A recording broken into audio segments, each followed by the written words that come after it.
Hello everyone, quick announcement. Sleep and Relax ASMR has partnered with X Tingles to release 2 exclusive NFTs available either by auction or sale on X Tingles platform.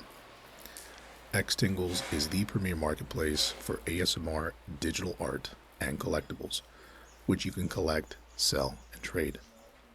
Collecting pieces means you'll be a pioneer in this emerging technology, as well as support this podcast. In practical terms, you'll be able to collect and trade digital art that combines audio and visual into one. So for more information, you can visit xtingles.com. That's xtingles.com. Or you can email me at hello@sleepandrelaxasmr.com if you have any questions or comments. Link in the description. Hello everyone, and welcome to another episode of Sleep and Relax ASMR. I'd like to loop you into my life, what's been new with me, what's been going on my end, inside access if you will. Yesterday was one of those days where I was just incredibly bored. It doesn't happen very often. I would say maybe a few times a year, where I have a time period of maybe a couple days where I just seem to be a little bit in a bored kind of mood. You know, like the things I do, they don't make me angry, they don't make me sad, but they also don't make me overly joyous or fulfilled. It has nothing to do with not having a perspective on the beautiful things and people that I should be thankful for, because even in boredom, I am always pretty conscious, and I try to express gratitude for the people, the hobbies, the things around me, truly speaking. But sometimes, and I'm sure you can relate, you go through this little dumpy time where for some reason you're just bored for an extended time. It could be a few minutes, maybe a few hours, maybe a few days. You know, it's totally normal. After all, I think we need to experience some dull moments in life so that we can really enjoy the good times. I really do believe and feel that. Dumpy is a strange word. It's the first time I've used that word. I don't quite know what other words to say, because I wouldn't say I'm down, because I'm not down. Absolutely not. Depressed. It's kind of like a malaise. Right. You know, this general feeling of like uneasiness, discomfort. You know, the exact cause is difficult to identify. You know, that's probably the best word to describe my attitude and feeling over the past few days. Not a few, just a couple. Several. I use several to refer to 3 exclusively. And I'm wondering, is that universal, or is that just me?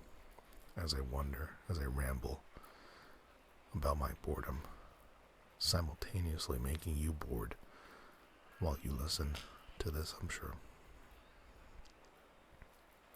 But see, isn't it funny how my boredom can become a topic of conversation, and then I'll start to ramble about it to you, and you subsequently become bored, but it's actually a good kind of bored, because it's boredom that leads to sleepiness and ultimately your rest.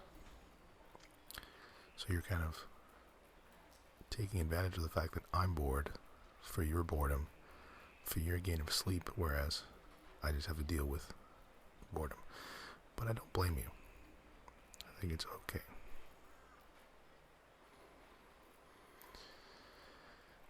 You know, I'll just continue going on about it, because after all, it is an episode about boredom. Keep telling you how I feel. recently it's been one of those times where I wake up and I'm bored, and I'm going about my day, no problem. Again, not bored to the point of being sleepy or being unhappy. It's just bored. And then I'll get to the office and I'm excited about a project or something that's coming up, but then I quickly become bored and I look forward to going home so I can do stuff, and for most of the point I'm bored when doing that. It's been like this for 2 days. Now, to be fair, I've been a little sick these past few days, so my eyes are a little uncomfortable and irritable, and in general my body is aching a little bit. It's always one of the most annoying parts of being sick, aside from the obvious symptoms and effects. Not meaning to undermine sickness at all, but it's that, it's that little aching that you feel after doing anything and everything. Like just standing up, grabbing some water, eating something, and then laying down after 20 minutes of essentially just mundane daily activities, including, as I just referenced, standing up, eating, drinking. Once you finally lay down, it feels as if you spent the entire day training for a marathon. So, not fun at all. Or for example, I'll write an email and then click send. Maybe a total of 5 minutes in some cases. Well, once I hit send, and while being sick, my eyes just feel so heavy, like I've been staring at a screen for 8 hours straight. And don't get me started on groceries. But I'll go on with the example anyway. Went to the grocery store, did the classic thing that so many impatient people do, which is try to grab absolutely every bag possible so as to avoid a second trip. So of course I have bags all over, stumbling up the stairs into the apartment, open the apartment, get in, put the groceries away, and then I was just absolutely exhausted. And I'll just deviate there for a second. I've noticed that it's always impatient boys and men that do that. But this is what makes women so much better than men in so many aspects. Is women understand, you can be patient, you can grab a couple bags at a time. At least 3 or 4 times in my life, I have dropped groceries because I've decided to try to grab 40 bags at a time. Drop something or a few things.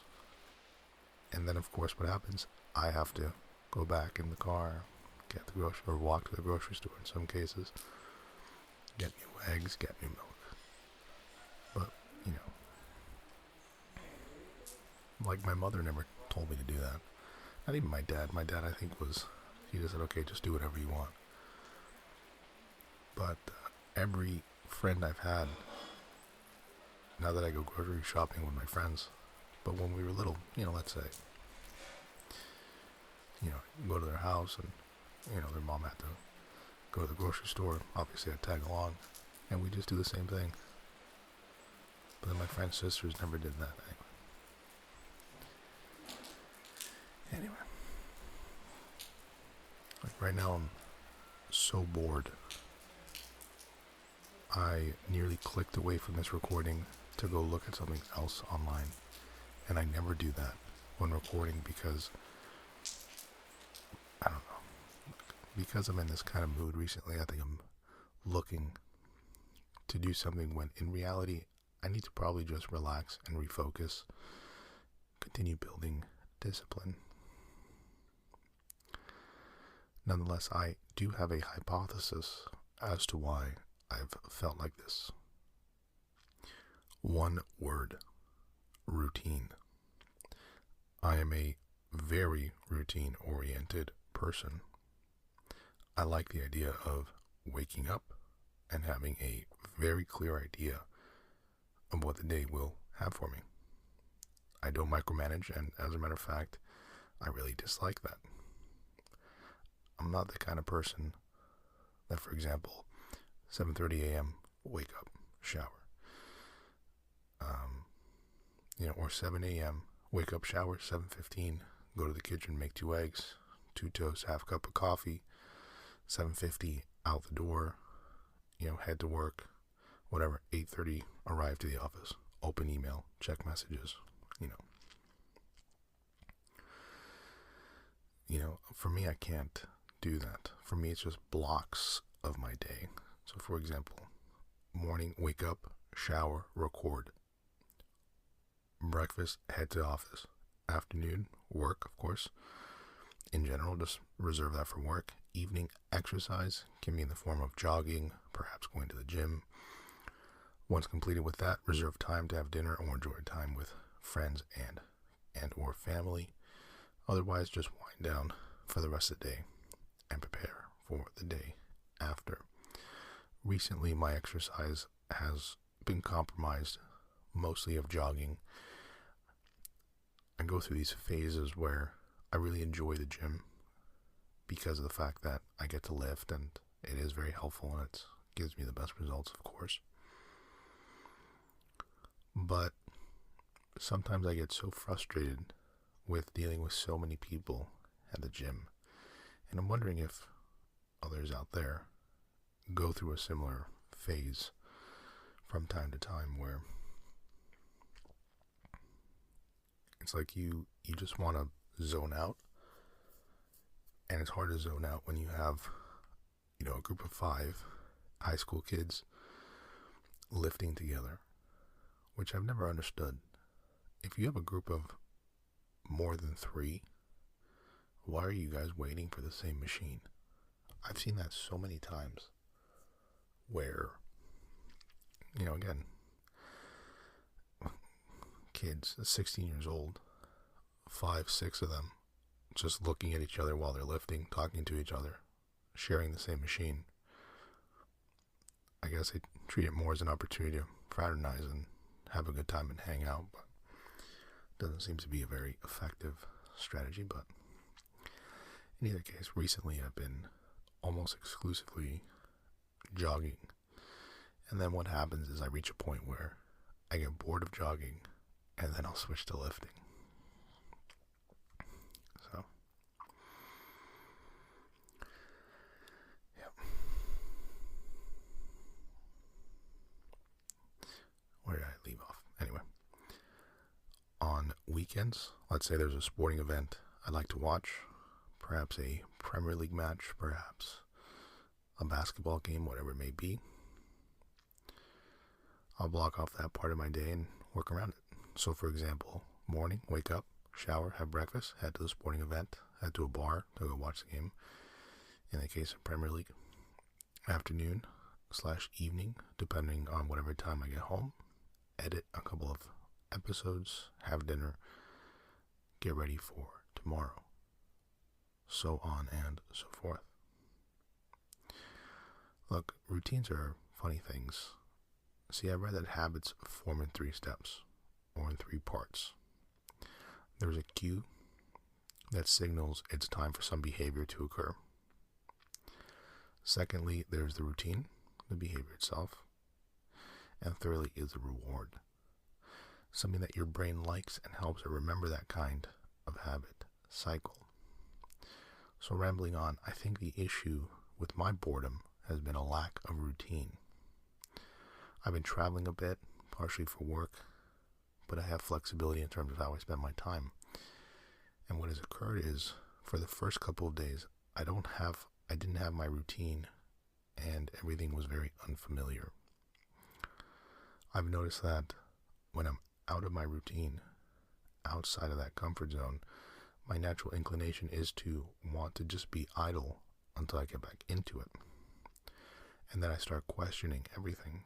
So, for example, my normal routine, as I've touched on before, my day typically consists of recording and editing for the podcast, my regular 9 to 5, which I enjoy and keeps me very busy, exercise, and then time with friends and family. And basically every day, every other day, I do this. In general, I don't stop to watch TV. I don't get on YouTube. I listen to podcasts throughout the day, but it's always accompanied while doing something that is either productive or important or physically/emotionally fulfilling or satisfactory. But once I get outside that routine, I want to naturally shut down. While on this work trip, I didn't get into the office until 12 p.m. I knew this. Rather than waking up or working on a podcast, maybe hitting the gym, maybe spending quality time with coworkers, I just prefer to wake up and do everything with a half of what I usually give to activities and projects. And I think what happens is, during a time like this, I feel a bit aimless. And more importantly, I start to question, what is the best use of my time today, right now? And then I'll start second guessing it. And that leads to this kind of idleness and this kind of general feeling of boredom, because I'm not giving the appropriate amount of time or attention and passion that I should. It's not a good natural state. It's something I try to actively fight, because ultimately one should try and be flexible. That's something that I remember my grandfather would always say when I was a kid, was, you must be flexible. And when you're a petulant little child, at first I said, I'm not physically flexible and I don't want to be, and he would of course explain, I'm not talking about your physical flexibility, I'm talking about your discipline and your patience. You have to be flexible to adapt to what's going on around you. That's always stuck with me as I've gotten older, and naturally I incline towards being impatient. And I naturally incline to these routines. And so again, when I don't have these routines every day, or when I don't have things that are appropriately planned for, it's a struggle for me to work around it. Something that I always fight against. I think one should try to adapt, even if that means being uncomfortable and having to form a new routine or step outside of that routine for a certain amount of time. Or maybe I'm just sick and I haven't given myself enough time to properly recover. And really, the more I think about it, the more I believe that's probably just the truth. Rather than taking a full day to do absolutely nothing, I try to push on. And I think this may be my body's way of yelling at me and saying, dude, relax. Just relax for once in your life. I always try to do something.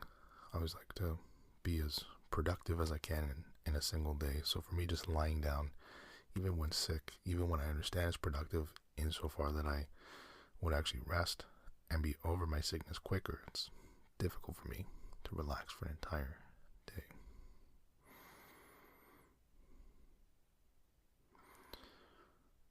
It's I always find it interesting how, for me with my sibling, it's very different, right? Sibling, she's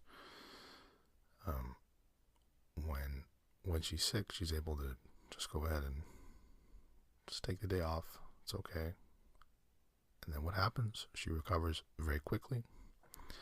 So in a couple days, back to 100%, back to the normal routine. Whereas me, I'll say, no, let me try to maybe cut down on some things here and there, but let me really try and push through.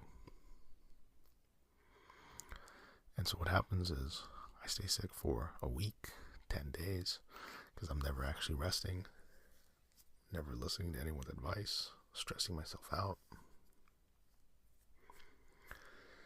And it makes you wonder, what is really the best way of approaching these type of things? It all depends on your personality. It's amazing how even siblings, I have 2 cousins, and they're very young, and they are so different that it makes you wonder, how is that possible? You guys are related, only separated by a year or 2, and here you are displaying totally different characteristics one from the other. But anyway, you know what? With that boredom rant and ramble, I hope I've helped put you to sleep. And see, by doing that, it gives me that feeling of happiness and energy again. The first step to shaking off this state of boredom. And so I thank you for listening and for sleeping. If you have any questions or comments, you can always reach me at hello@sleepandrelaxasmr.com. That's all for this episode. Thanks as always for listening, and take care.